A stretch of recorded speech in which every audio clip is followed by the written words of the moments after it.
नमस्कार, मैं पार्थ आप सभी का बहुत बहुत स्वागत करता हूं हमारे चैनल पे। दरअसल में आज हम जिस टॉपिक की चर्चा करेंगे वो बहुत ही महत्वपूर्ण है, खासकर यूपीएससी एस्पिरेंट के लिए जो 2025 में एग्ज़ाम देने जा रहे हैं। या हम यूँ कह सकते हैं कि ये हमारी और आपकी लाइफ से जुड़ा हुआ प्रश्न है। यूपीएससी को लेकर के पिछले कुछ दिनों से यूपीएससी पर प्रश्न खड़े किए जा रहे हैं। यूपीएससी पर प्रश्न चिन्ह लगाए जा रहे हैं। क्या यूपीएससी में भी धांधली हो रही है या होती है? या हम यूँ कह सकते हैं कि यूपीएससी के इतिहास में ऐसा पहली बार देखा गया है, ऐसा पहली बार महसूस किया गया है, या ऐसा पहली बार बड़े स्तर पर देखा गया है कि यूपीएससी पर इतने बड़े स्तर पर आरोप लगे हैं। वो भी देश की मीडिया द्वारा, देश के यूपीएससी एस्पिरेंट द्वारा, जो प्रत्येक साल अपनी प्रिपेयर के माध्यम से यूपीएससी क्रैक करके देश की व्यवस्था को संभालते हैं। लेकिन अब वो प्रश्न ये है कि यूपीएससी कहाँ चुप रहने वाला है, यूपीएससी कहाँ शांत रहने वाला है, यूपीएससी कहाँ एक स्टेबल रहना चाहता है। आखिर यूपीएससी ने भी तंग आकर के एक कठोर निर्णय लिया है, एक बहुत ही स्ट्रॉन्ग जजमेंट लिया है। वो जो जजमेंट लिया है वो है आपके एग्ज़ाम के प्रोसेस को लेकर के। और आपको जानना बहुत ज़रूरी है, खासकर 2025 के यूपीएससी एस्पिरेंट के लिए, क्योंकि हो सकता है कि ये जो सिस्टम जो यूपीएससी ने फॉलो मतलब कि लिया गया है, हो सकता है कि 2025 के एग्ज़ाम से ही ये प्रोसेस स्टार्ट कर दिया जाए। अब वो प्रोसेस क्या है, किस प्रकार से इम्प्लीमेंट होगा, ये आपके लिए जानना बहुत ही ज़रूरी है। अगर आप जानेंगे नहीं तो हो सकता है कि 2025 में आने वाला जो प्रीलिम्स का एग्जामिनेशन है उसमें आप प्रॉब्लम फेस कर सकते हैं, आपको प्रॉब्लम महसूस हो सकती है। तो उसको लेकर के आज हमने डिसाइड किया है कि जो भी यूपीएससी के एस्पिरेंट हैं जो 2025 में एग्ज़ाम देने जा रहे हैं, उनको प्रीलिम्स में जब यूपीएससी नोटिफिकेशन जारी करेगा फरवरी में और फॉर्म अपलोड करेगा वेबसाइट पे, उस समय प्रीलिम्स में आपको कोई प्रॉब्लम ना हो, उसको लेकर के आज हम वीडियो बना रहे हैं ताकि हमारे माध्यम से यूपीएससी के एस्पिरेंट को ये इन्फॉर्मेशन ज़रूर मिलनी चाहिए। एक्चुअली यूपीएससी ने क्या प्रोसेस फॉलो किया है, आज हम उस पर चर्चा करने जा रहे हैं। उससे पहले कुछ और विवाद देखे गए हैं इंडिया लेवल पर। एक्चुअली 4 जून को लोकसभा इलेक्शन का रिजल्ट डिक्लेयर किया गया और उसी दिन नीट का रिजल्ट भी डिक्लेयर किया गया। जो नेशनल टेस्टिंग एजेंसी है जो नीट का एग्ज़ाम कंडक्ट करती है, उस पर बहुत सारे प्रश्न चिन्ह लगाए गए और उसके थोड़े दिन बाद यूपीएससी पर भी प्रश्न चिन्ह लगाए गए हैं। नीट एग्ज़ाम को लेकर के जो भी करप्शन सामने आए हैं, सीबीआई ने जो छापेमारी की है, उसमें एक बात का तो साफ क्लियर है कि यस घोटाला हुआ है। इसको लेकर के नीट के छात्रों ने सुप्रीम कोर्ट में जा कर के एक याचिका दायर की। सुप्रीम कोर्ट याचिका की सुनवाई करते हुए परसों नीट के जो स्टूडेंट थे जिनकी डिमांड थी कि नीट का री एग्ज़ाम हो, उसको कैंसिल कर दिया गया है और जो पहले वाली जो एग्ज़ाम हुआ था उसी के बेसिस पर एग्ज़ाम का रिजल्ट डिक्लेयर किया जाएगा। और एनटीए जो है नेशनल टेस्टिंग एजेंसी, वो नेट का भी एग्ज़ाम कंडक्ट करती है, वो उसका पेपर लीक हो गया था।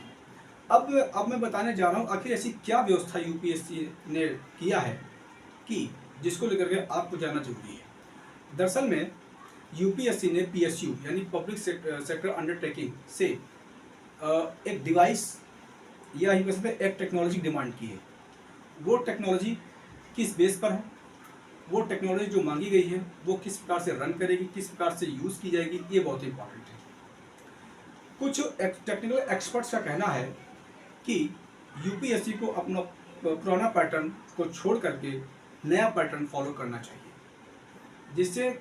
जिससे कि यूपीएससी में ट्रांसपेरेंसी, इंटीग्रिटी एंड रिस्पॉन्सिबिलिटी की जा सके।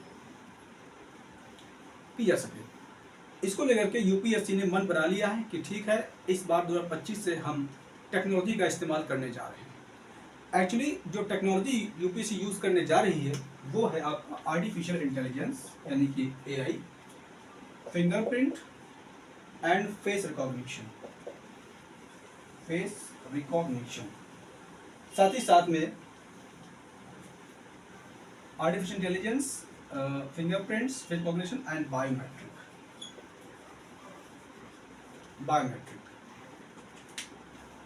जब आप 2025 का प्रीलिम्स का एग्जामिनेशन का फॉर्म भरेंगे तो उसमें कुछ बातें टेक्नोलॉजी का यूज़ किया जाएगा जो आपको ज़रूरी है। जैसे कि आप जब फॉर्म भरते हैं तो उसमें आपकी फ़ोटो लगती है, वो फ़ोटो जो आपकी आधार कार्ड की फ़ोटो है, उससे मतलब आपकी मैचिंग की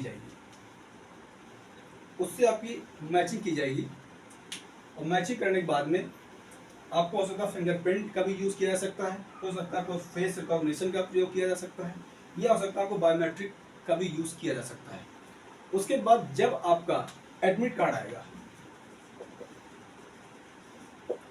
जब आपका एडमिट कार्ड इशू करेगा, एडमिट कार्ड इशू करने के साथ में आपने चेक किया होगा कि पहले आपका होता है रोल नंबर होता है, उसके साथ ही साथ एक बार मतलब क्यूआर कोड की व्यवस्था की जाएगी, यानी कि जब आपका एडमिट कार्ड जारी करेगी यूपीएससी तो उसमें रोल नंबर के साथ साथ आपका एक क्यूआर कोड को भी एडमिट कार्ड में अपलोड करेगी। जिस स्टूडेंट के एडमिट कार्ड में क्यूआर कोड अवेलेबल नहीं होगा वो यूपीएससी टोल फ्री नंबर हो सकता है जारी करे, या यूपीएससी भवन जा करके आपकी क्यूआर कोड की व्यवस्था को यूपीएससी सॉल्व करेगी। ये हो गया पहला पॉइंट। दूसरा पॉइंट ये है कि जब आप एग्जाम हॉल में जाएंगे, just a minute,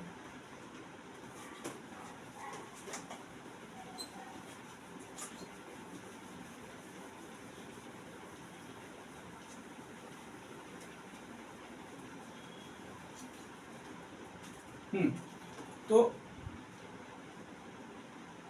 admit card में आपका क्यूआर कोड होना जरूरी है, अदरवाइज आप एग्ज़ाम नहीं दे पाएंगे। जब आप एग्ज़ाम सेंटर में पहुंचेंगे तो जो एग्ज़ामिनर होगा, जो जैसे जब आप एग्ज़ाम हॉल में जाते हैं तो कुछ पुलिस वाले खड़े रहते हैं, कुछ जो आपका आधार कार्ड, आपका एडमिट कार्ड चेक करते हैं, वो लोग क्या करेंगे, वो आपके क्यूआर कोड को स्कैन करेंगे, और स्कैन करने के बाद में आपकी पूरी इन्फॉर्मेशन उनको गैदर हो जाएगी। फिर आपसे जो चेक करने वाले होते हैं वो आपसे कोई प्रश्न नहीं खड़ा करेंगे। लेकिन अगर आपकी फ़ोटो मिसमैच हो जाती है, या आपने कहा कि हमारे मतलब चेहरे पर चश्मा नहीं लगा हुआ था, है ना, हमारा चेहरा बदल गया है, तो ये बहानेबाजी वहाँ नहीं चलेगी। अगर आपका क्यूआर कोड में अगर आपकी स्कैनिंग प्रोसेस पूरी हो गई, अगर आपका सारा डेटा आपका मैच हो गया, तो ही आप एग्ज़ाम हॉल में जा सकते हैं, अदरवाइज आपको एग्ज़ाम हॉल में जाने नहीं दिया जाएगा। ये हो गई आपकी पहली बात। सेकंड बात ये है, सेकंड थिंग, कि जब आप एग्ज़ाम हॉल में बैठेंगे तो यूपीएससी ने ये डिमांड की है कि 24 स्टूडेंट पर, यानी कि 24 विद्यार्थियों पर मुझे एक सीसीटीवी कैमरा चाहिए। अगर पूरे एग्ज़ाम मतलब कि अगर एक रूम में अगर 48 स्टूडेंट हैं, 48 स्टूडेंट, तो उसमें आपको दो सीसीटीवी कैमरा चाहिए। ये यूपीएससी की डिमांड है। प्लस जब आप मतलब गेट से एंट्री करेंगे, या जब आप गेट से एग्जिट करेंगे तो उसमें भी यूपीएससी डिमांड की है, उसमें भी आपको एंट्री गेट पर, एग्जिट गेट पर एक हाई रेजोल्यूशन कैमरा होना चाहिए। एंट्री गेट या एग्जिबिट पर भी कैमरा, हाई रेजोल्यूशन कैमरा होना चाहिए, जिससे कि स्टूडेंट की मतलब कि चेक किया जाएगा। साथ ही साथ एक और व्यवस्था की है कि जैसे स्टूडेंट साथ में बहुत से पेरेंट्स जाते हैं, बहुत से फ्रेंड्स जाते हैं, बहुत से रिलेटिव जाते हैं, तो यूपीएससी ने कहा है कि हम उनकी भी चेक करेंगे, उनको भी जांचेंगे, मतलब कि कैमरा के माध्यम से। और दो बातें और कही हैं यूपीएससी ने कि पहला तो हमको रिकॉर्डेड भी चाहिए, प्लस दूसरा हम लाइव स्ट्रीमिंग भी देखेंगे। तीसरी बात यूपीएससी ने ये कही है कि हर एग्ज़ाम सेंटर पर एक कंट्रोल रूम होता है, कंट्रोल रूम, जिसमें चाहे आपका यूपीएससी हो, स्टेट पीसीएस हो या कोई भी एग्ज़ाम हो, वो आपका पेपर ला के वही रखे जाते हैं। तो अभी क्या हुआ था यूपीएससी में यही मतलब कि घपला शायद हुआ हो। एक्चुअली यूपीएससी में जो कंट्रोल रूम मतलब यूपीएससी में एक पेपर होता है ARO का होता है। तो इसके क्या हुआ कि इसमें मतलब कि जब ये पेपर होता किसी मतलब कि एग्ज़ाम सेंटर में, तो वहाँ पर जो कंट्रोल रूम होता है उसमें पेपर पहुँचा, तो पेपर हो सकता है यहीं से लीक कर दिया गया, क्योंकि यहाँ पर सीसीटीवी कैमरा नहीं था, ये कारण बताया जा रहा है। तो यूपीएससी ने वही डिमांड की है कि अगर जो एग्ज़ाम सेंटर में कंट्रोल रूम होगा, वहाँ पर पेपर पहुँचने से पहले 24 घंटे पहले कैमरा यानी सीसीटीवी कैमरा वहाँ पर लग जाना चाहिए, और ताकि कोई धांधली ना हो सके। ये पॉइंट है। चौथा पॉइंट यूपीएससी ने ये कहा है कि जितने भी कंट्रोल रूम में जितने भी एग्ज़ाम सेंटर होंगे और जितने भी कंट्रोल रूम होंगे, जितने भी एग्ज़ाम सेंटर, जितने भी स्टूडेंट होंगे, हम उनकी लाइव टेलीकास्ट देखेंगे। जैसे सपोज मान लिया किसी स्कूल में कंट्रोल रूम में स्टूडेंट हैं जो एग्ज़ाम दे रहे हैं, तो उस कंट्रोल रूम का, और एक कंट्रोल रूम होगा यूपीएससी में, मतलब यूपीएससी भवन में एक कंट्रोल रूम होगा, जो यूपीएससी बारी बारी से हर एग्ज़ाम सेंटर को, हर कंट्रोल रूम को चेक करती रहेगी।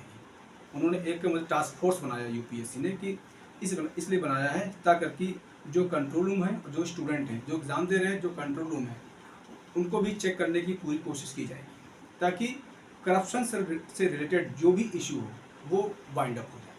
ऐसा ये स्टेप क्यों लिया गया? एक्चुअली अभी पूजा खेड़कर का मामला सामने आया है, या हो सकता है कि यूपीएससी के अंदर पूजा खेड़कर के नाम से बहुत लोग ऐसे हों जो आईएएस बने बैठे हैं, आईपीएस बने बैठे हैं, आईएएस बने बैठे हैं।